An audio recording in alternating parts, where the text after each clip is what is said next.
بسم اللہ الرحمن الرحیم۔ حضرت سلیمان علیہ السلام کا نسب نامہ۔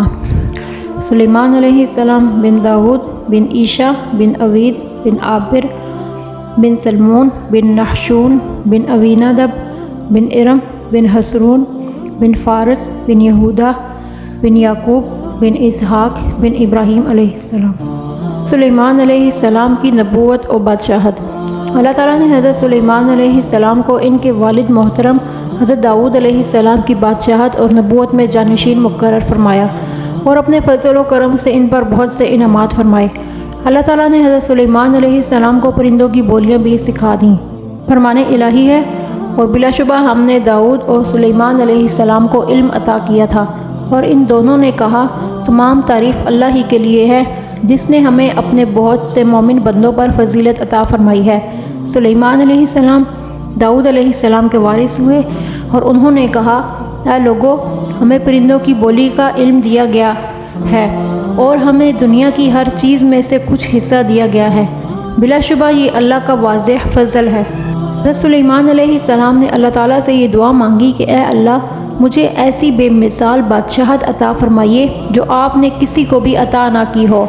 اللہ تعالیٰ نے حضرت سلیمان علیہ السلام کی دعا قبول فرمائی اور آپ کو بے مثال بادشاہت عطا فرمائی۔ اللہ تعالیٰ نے حضرت سلیمان علیہ السلام کو صرف انسانوں ہی نہیں بلکہ جنات، درندوں، چرند پرند اور اپنی دیگر مخلوق پر بھی حکومت عطا فرمائی۔ آپ علیہ السلام سب کی بولیاں سمجھتے تھے اور اس نعمت پر اللہ تعالیٰ کا بہت زیادہ شکر ادا کرتے تھے۔ فرمان الہی ہے، اور سلیمان علیہ السلام کے لیے جنوں، انسانوں اور پرندوں میں سے بہت سے لشکر جمع کیے گئے اور ان کی الگ الگ درجہ بندی کر دی گئی، یہاں تک کہ جب وہ چیونٹیوں کی ایک وادی میں پہنچے تو ایک چیونٹی نے کہا اے چیونٹیوں، تم سب اپنے اپنے بلوں میں گھس جاؤ، ایسا نہ ہو کہ سلیمان علیہ السلام اور ان کا لشکر تمہیں بے خبری میں رون ڈالے۔ حدیث پاک میں آتا ہے کہ حضرت ابو ہریرہ رضی اللہ تعالیٰ عنہ سے روایت ہے کہ نبی پاک صلی اللہ علیہ وسلم نے فرمایا میں رات کے وقت نماز پڑھ رہا تھا، ایک شریر جن میرے سامنے آ گیا تاکہ میری نماز خراب کر دے۔ میں نے اللہ تعالیٰ کی توفیق سے اس پر قابو پا لیا اور میرا جی چاہا کہ میں اسے مسجد کے کسی ستون کے ساتھ باندھ دوں تاکہ تم سب اسے دیکھ سکو۔ پھر مجھے اپنے بھائی حضرت سلیمان علیہ السلام کی وہ دعا یاد آ گئی جو انہوں نے اللہ تعالیٰ سے مانگی تھی کہ مجھے ایسی حکومت عطا فرمائیے جو میرے بعد کسی کو لائق نہ ہو، میں نے اسے ذلیل کر کے چھوڑ دیا۔ دوسری حدیث میں حضرت ابو ذر رضی اللہ تعالیٰ عنہ سے روایت ہے کہ ایک مرتبہ نبی پاک صلی اللہ علیہ وسلم نماز پڑھانے کے لیے کھڑے ہوئے تو آپ نے نماز کے دوران ہی یہ جملے کہے میں تجھ سے اللہ کی پناہ میں آتا ہوں، میں تجھ پر اللہ کی لعنت بھیجتا ہوں۔ پھر آپ صلی اللہ علیہ وسلم نے اپنا ہاتھ اس طرح آگے بڑھایا جیسے کسی چیز کو پکڑنا چاہتے ہیں۔ جب آپ نماز سے فارغ ہوئے تو ہم نے عرض کیا اے اللہ کے رسول صلی اللہ علیہ وسلم، ہم نے آج آپ کو نماز میں وہ باتیں کہتے سنا ہے جو پہلے کبھی کہتے نہیں سنی، اور ہم نے آپ کو ہاتھ بڑھاتے ہوئے دیکھا ہے۔ آپ صلی اللہ علیہ وسلم نے فرمایا اللہ کا دشمن ابلیس آگ کا ایک شعلہ لے کر میرے چہرے پر پھینکنے کے لیے آیا تھا۔ میں نے 3 بار کہا میں تجھ سے اللہ کی پناہ میں آتا ہوں، پھر میں نے کہا میں تجھ پر اللہ کی لعنت بھیجتا ہوں، پھر بھی وہ پیچھے نہ ہٹا تو میں نے چاہا کہ اسے پکڑ لوں۔ اگر حضرت سلیمان علیہ السلام کی بے مثال بادشاہت کی دعا نہ ہوتی تو میں اسے پکڑ کر باندھ دیتا، اہل مدینہ کے بچے اس سے کھیلتے۔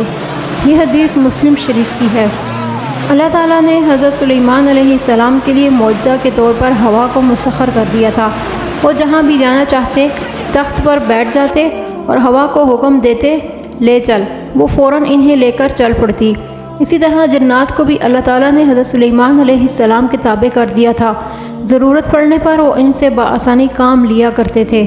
فرمان الہی ہے، اور ہم نے تیز ہوا کو سلیمان علیہ السلام کے تابع بنا دیا جو ان کے حکم سے اس سرزمین کی طرف چلتی تھی جہاں ہم نے برکت رکھی تھی، اور ہم ہر چیز کو خوب جانتے ہیں۔ اسی طرح سے بعض شیاطین کو بھی ہم نے سلیمان علیہ السلام کے تابع کر دیا تھا جو ان کے حکم سے سمندر میں غوطہ لگاتے اور اس کے علاوہ دوسرے کام بھی کرتے تھے، اور ہم ہی ان سب کے نگہبان تھے۔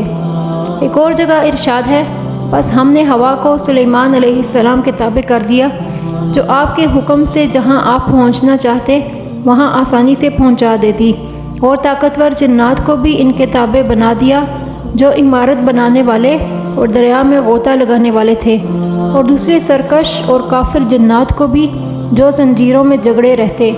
اللہ نے انہیں کہا، یہ ہمارا عطیہ ہے، آپ چاہیں تو دوسروں پر احسان کیجئے یا نہ کیجئے، آپ سے کوئی حساب بھی نہیں ہوگا، بے شک ان کے لیے ہمارے پاس بڑا تقرب اور بہترین ٹھکانہ جنت ہے۔ حضرت سلیمان علیہ السلام کا جہاد۔ حضرت سلیمان علیہ السلام اللہ تعالیٰ کے کلمہ کو بلند کرنے کے لیے جہاد کیا کرتے تھے۔ ایک مرتبہ حضرت سلیمان علیہ السلام کے سامنے عمدہ جنگی گھوڑوں کی نمائش کی گئی۔ آپ نے ان گھوڑوں کو اپنے رب کی راہ میں جہاد کی خاطر بڑا پسند کیا۔ جب وہ گھوڑے دوڑتے ہوئے آپ کی آنکھوں سے اوجھل ہو گئے تو آپ علیہ السلام نے انہیں دوبارہ واپس لانے کا حکم دیا۔ جب تمام گھوڑے واپس آ گئے تو اظہارِ محبت آپ علیہ السلام ان کی پنڈلیوں اور گردنوں پر اپنے ہاتھ پھیرنے لگے، یہاں تک کہ نماز عصر کا وقت جاتا رہا۔ پھر خیال آیا کہ نماز عصر قضا ہو رہی ہے تو فوراً اللہ تعالیٰ کی طرف متوجہ ہو گئے۔ فرمان الہی ہے، اور ہم نے داؤد علیہ السلام کو سلیمان علیہ السلام بیٹا عطا فرمایا، جو بڑا نیک بندہ، اپنے رب کی طرف بے حد رجوع کرنے والا تھا۔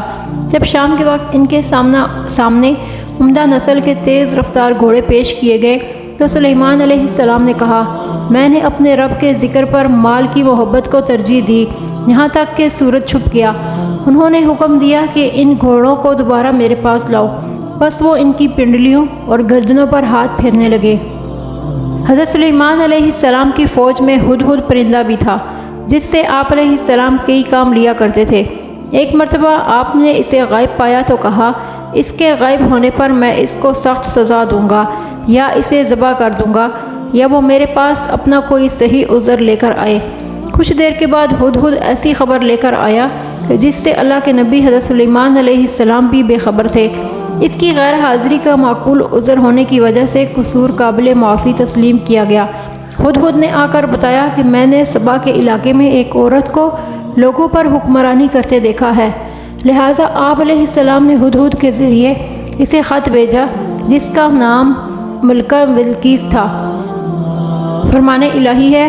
اور پھر ایک موقع پر آپ علیہ السلام نے پرندوں کا جائزہ لیا تو فرمانے لگے، کیا بات ہے کہ ہدہد مجھے نظر نہیں آ رہا؟ کیا وہ مجھے نظر نہیں آ رہا یا وہ واقعی غیر حاضر ہے؟ اگر وہ غیر حاضر ہے تو میں اسے ضرور سزا دوں گا یا اسے ذبح کر دوں گا، یا وہ میرے سامنے غیر حاضری کی کوئی واضح دلیل پیش کرے۔ تھوڑی دیر ہی گزری تھی تو اس ہدہد نے خدمت میں حاضر ہو کر کہا، میں ایک ایسی خبر لایا ہوں جو آپ کو معلوم نہیں۔ میں آپ کے پاس سبا، ایک ملک کا نام ہے، کی سچی خبر لایا ہوں۔ بلا شبہ میں نے وہاں دیکھا ہے کہ ایک عورت ان پر حکمرانی کر رہی ہے جسے اللہ کی طرف سے ہر چیز عطا کی گئی ہے، اور اس کے پاس ایک بڑا شاہی تخت بھی ہے۔ میں نے اسے اور اس کی قوم کو دیکھا ہے جو اللہ کو چھوڑ کر سورج کو سجدہ کرتے ہیں، اور شیطان نے ان کے لیے ان کے اعمال کو خوبصورت بنا کر پیش کیا ہے اور انہیں سیدھی راہ سے روک دیا ہے۔ بس وہ ہدایت سے ہٹ چکے ہیں، اسی لیے وہ اس اللہ کو سجدہ نہیں کرتے جو آسمانوں اور زمینوں کی پوشیدہ چیزوں کو باہر نکالتا ہے، اور وہ سب کچھ جانتا ہے جو تم چھپاتے ہو اور جو ظاہر کرتے ہو۔ اللہ ہی ہے جس کے سوا کوئی معبود برحق نہیں، وہی عرش عظیم کا رب ہے۔ سلیمان علیہ السلام نے فرمایا، ابھی ہم دیکھیں گے کہ تم نے سچ کہا ہے یا جھوٹے ہو۔ تم میرا یہ خط لے کر جاؤ اور ان کے سامنے ڈال دو، پھر ان کے پاس سے ذرا ہٹ کر دیکھو کہ وہ کیا جواب دیتے ہیں۔ جب حضرت سلیمان علیہ السلام کا خط لے کر ہدہد ملکہ بلقیس کے پاس پہنچا اور ملکہ بلقیس کے سامنے حضرت سلیمان علیہ السلام کا خط ڈال دیا، ملکہ نے خط دیکھا کہ اس کی ابتدا بسم اللہ سے ہو رہی تھی، اور ساتھ ساتھ ملکہ بلقیس کو مسلمان ہونے کی دعوت دی گئی تھی۔ ملکہ بلقیس نے اپنے وزیروں سے مشورہ کیا کہ کیا کیا جائے۔ انہوں نے بڑے جذباتی انداز میں کہا، آپ جو بھی حکم کریں گے ہم تعمیل کرنے کے لیے تیار ہیں، جیسے آپ چاہیں گی ویسے ہی ہوگا۔ فرمان الہی ہے۔ وہ ملکہ سبا کہنے لگی، اے سردارو، میری طرف ایک اہم خط ڈالا گیا ہے، بلا شبہ جو سلیمان علیہ السلام کی طرف سے ہے، اور بے شک اس کی ابتدا اللہ کے نام سے ہے جو خوب بخشنے والا، بے حد رحم کرنے والا ہے۔ اس میں لکھا ہے کہ تم میرے مقابلے میں سرکشی نہ کرو اور مسلمان بن کر میرے سامنے آ جاؤ۔ اس ملکہ نے کہا، اے قوم کے سردارو، اس معاملہ میں مجھے اپنا مشورہ دو۔ جب تک تم موجود نہ ہو میں کسی معاملہ کا قطعی فیصلہ نہیں کرتی۔ ان سب نے جواب دیا، ہم بڑے طاقتور اور سخت جنگجو یعنی لڑنے والے ہیں، فیصلہ کا اختیار آپ کے پاس ہے، آپ خود ہی سوچ لیجئے کہ آپ ہمیں کیا حکم دیتی ہیں۔ ملکہ بلقیس حضرت سلیمان علیہ السلام کا خط پڑھتے ہی یہ سمجھ چکی تھی کہ ہمارے اندر سلیمان علیہ السلام اور ان کے لشکر کا مقابلہ کرنے کی صلاحیت نہیں ہے، اس لیے ہمیں ان سے صلح کر لینا بہتر ہے۔ لہٰذا اس نے اپنے وزراء کو کہا کہ بادشاہ جب کسی بستی میں داخل ہوتے ہیں تو وہاں کے معززین کو ذلیل کرتے ہیں، اس لیے بہتر ہے کہ میں کچھ تحائف دے کر یہ اندازہ لگا لوں کہ وہ بادشاہ ہیں یا اللہ کے نبی ہیں۔ اگر وہ بادشاہ ہوں گے تو قیمتی تحائف فوراً قبول کر لیں گے اور ہم سے صلح کر لیں گے، اور اگر وہ اللہ کے نبی ہوں گے تو ہمیں ان پر ایمان لانا ضروری ہوگا۔ فرمان الہی ہے۔ اس ملکہ نے کہا، بادشاہ جب کسی بستی میں داخل ہوتے ہیں تو اسے برباد اور وہاں کے باعزت لوگوں کو ذلیل کر دیتے ہیں، اور یہ لوگ بھی ایسا ہی کریں گے۔ اس ملکہ نے کہا کہ بے شک میں ان کے پاس ہدیہ بھیجتی ہوں، پھر دیکھتی ہوں کہ میرے قاصد کیا جواب لے کر آتے ہیں۔ سلیمان علیہ السلام نے ملکہ بلقیس کے بھیجے ہوئے تحائف دیکھے تو قاصد کو یہ کہتے ہوئے واپس بھیج دیا کہ انہیں بتا دو، اللہ تعالیٰ نے مجھے خوب مال و دولت سے نوازا ہے، مجھے اس مال و دولت کی کوئی ضرورت نہیں، لہٰذا تم مسلمان ہو جاؤ یا پھر ایسے لشکر کا مقابلہ کرنے کے لیے تیار ہو جاؤ جس کا مقابلہ کرنے کی تم سکت نہیں رکھتی، اور وہ تمہاری ذلت کا باعث بنے گا۔ فرمان الہی ہے۔ پس جب ملکہ سبا کا قاصد سلیمان علیہ السلام کے پاس پہنچا تو انہوں نے فرمایا، کیا تم مجھے مال کا لالچ دیتے ہو؟ مجھے اللہ نے جو دیا ہے وہ اس سے بہت بہتر ہے جو اس نے تمہیں دیا ہے، تمہارا یہ تحفہ تمہیں ہی مبارک ہو جس پر تم اترا رہے ہو۔ پھر سلیمان علیہ السلام نے قاصد سے کہا، تم ان کی طرف واپس لوٹ جاؤ، اب ہم ضرور ان پر ایسے لشکروں سے حملہ کریں گے جن کا وہ مقابلہ نہیں کر سکتے، اور ہم انہیں ذلیل کر کے وہاں سے نکال دیں گے اور وہ بہت ہی زیادہ رسوا ہوں گے۔ جب سلیمان علیہ السلام کے قاصد نے جا کر ملکہ بلقیس کو بتایا کہ انہیں اللہ تعالیٰ نے خوب مال و دولت دے رکھا ہے، لہٰذا وہ تمہارے خلاف بہت بڑا لشکر لے کر آ رہے ہیں، ملکہ بلقیس فوراً سمجھ گئی اور اس نے اپنے وزراء سے کہا کہ چلیں حضرت سلیمان علیہ السلام پر ایمان لے آتے ہیں۔ جیسے ہی وہ وہاں سے نکلی، اللہ تعالیٰ نے بذریعہ وحی آپ علیہ السلام کو مطلع کر دیا۔ آپ علیہ السلام نے اس کا تخت منگوا لیا اور اس کے لیے شیشے کا ایک محل تیار کروا دیا تاکہ اس کا امتحان لے سکیں۔ جیسے ہی وہ آپ علیہ السلام کے پاس پہنچی، اپنا تخت دیکھ کر بڑی حیران ہوئی اور شیشے کا بنا ہوا محل دیکھ کر حیرت میں پڑ گئی اور پکار اٹھی کہ آج سے پہلے میں نے اپنے نفس پر بہت زیادہ ظلم کیا ہے، لہٰذا میں سلیمان علیہ السلام کے ساتھ اللہ تعالیٰ کی فرمانبردار بن گئی ہوں۔ فرمان الہی ہے۔ سلیمان علیہ السلام نے فرمایا، اے سردارو، تم میں سے کون ہے جو ان کے مسلمان ہو کر پہنچنے سے پہلے اس ملکہ کا تخت میرے پاس لے آئے؟ جنوں میں سے ایک دیو ہیکل طاقتور جن نے کہا، میں آپ کو وہ شاہی تخت لا دیتا ہوں اس سے پہلے کہ آپ اپنی جگہ سے اٹھیں، بلا شبہ میں اس کی طاقت رکھتا ہوں اور میں امانت دار بھی ہوں۔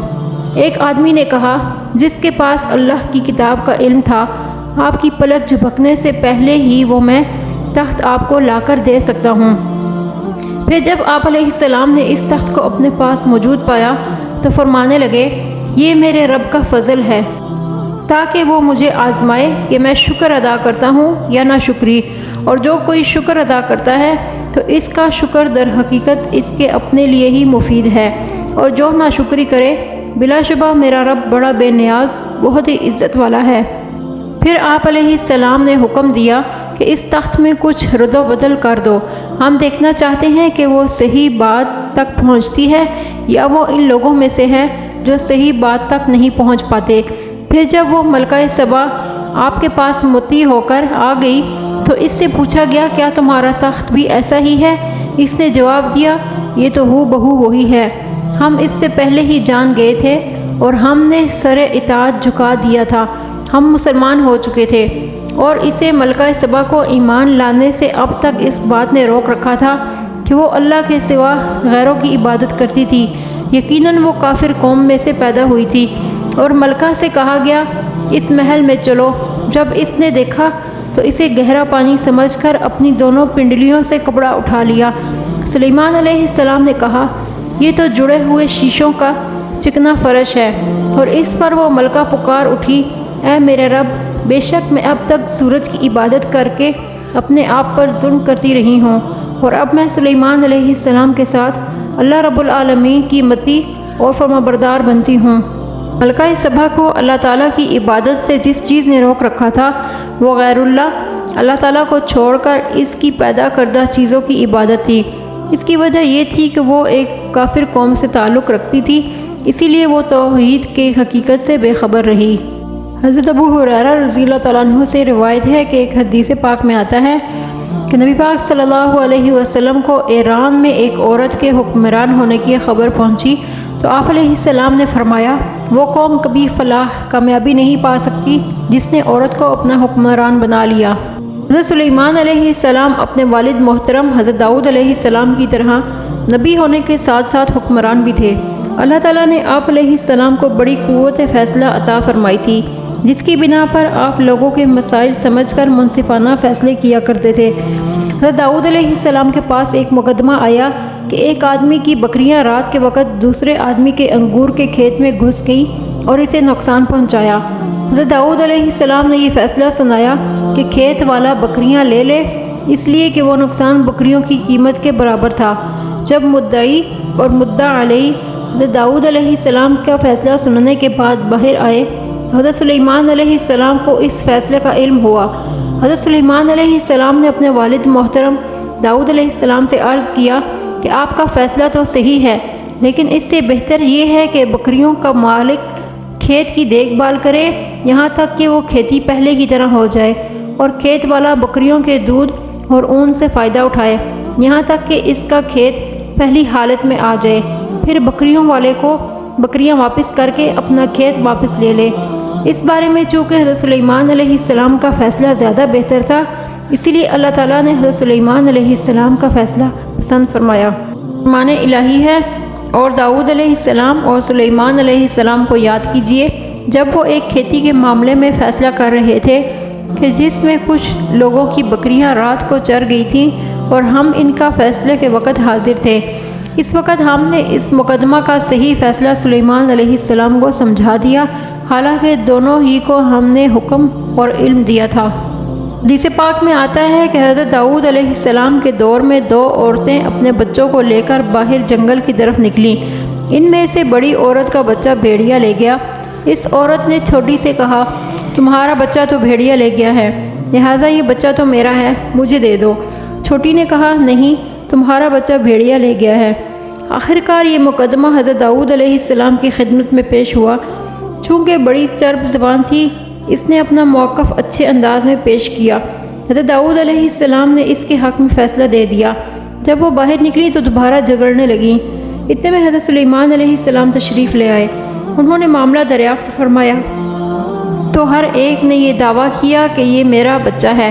حضرت داؤد علیہ السلام بڑی کے حق میں فیصلہ دے چکے تھے۔ حضرت سلیمان علیہ السلام نے فرمایا، چھری لاؤ، میں بچے کو چیر کر آدھا آدھا تقسیم کر دیتا ہوں۔ بڑی تو خاموش رہی، لیکن چھوٹی جس کا بچہ تھا اس نے کہا، ایسا نہ کریں، اللہ تعالیٰ آپ پر رحم فرمائے، یہ بچہ بڑی عورت کا ہی ہے، اسے دے دیں۔ آپ علیہ السلام فوراً معاملے کی حقیقت کو پہنچ گئے اور آپ نے بچے کا فیصلہ چھوٹی عورت کے حق میں دے دیا۔ فرمان الہی ہے، اور بلا شبہ ہم نے سلیمان علیہ السلام کی آزمائش کی اور ان کے شاہی تخت پر ایک نامکمل جسم ڈال دیا، پھر انہوں نے اپنے رب کی طرف رجوع کیا۔ حدیث پاک میں آتا ہے کہ ایک مرتبہ حضرت سلیمان علیہ السلام نے فرمایا، آج رات میں اپنی 100 بیویوں کے پاس جاؤں گا، ہر ایک سے ایک ایک لڑکا پیدا ہوگا جو اللہ تعالیٰ کی راہ میں جہاد کرے گا۔ لیکن آپ علیہ السلام کو انشاءاللہ کہنا یاد نہ رہا، چنانچہ ان تمام عورتوں میں سے صرف ایک کے ہاں بچہ پیدا ہوا، اور وہ بھی نامکمل۔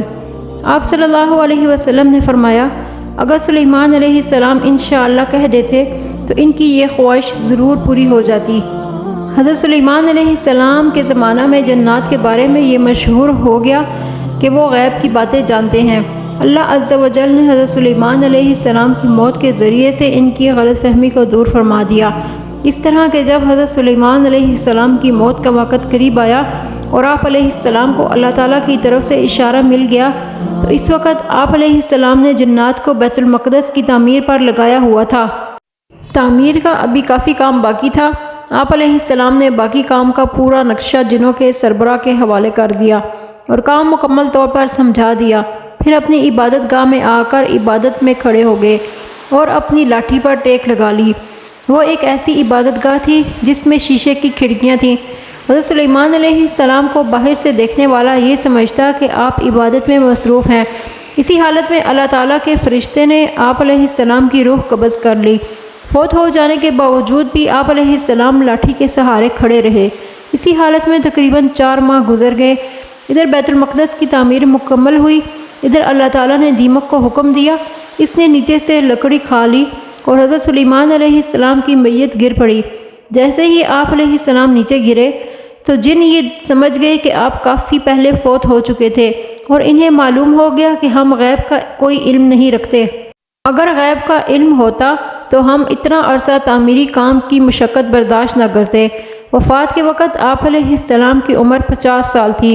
آپ علیہ السلام کی وفات کے بعد آپ کا بیٹا رہبعام بادشاہ ہوا۔ اس نے 17 سال حکومت کی۔ اس کے بعد بنی اسرائیل کی سلطنت کے ٹکڑے ٹکڑے ہو گئے۔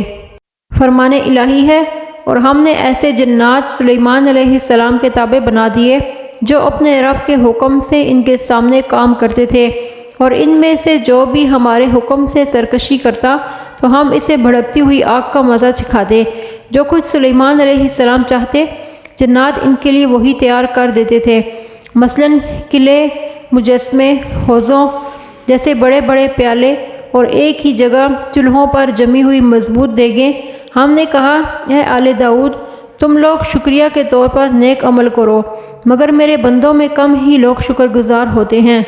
پھر جب ہم نے سلیمان علیہ السلام پر موت کا فیصلہ کیا تو ان کی موت کی خبر جنات کو زمین کے کیڑے دیمک کے سوا کسی نے نہیں دی جو ان کی لاٹھی کو کھا رہا تھا۔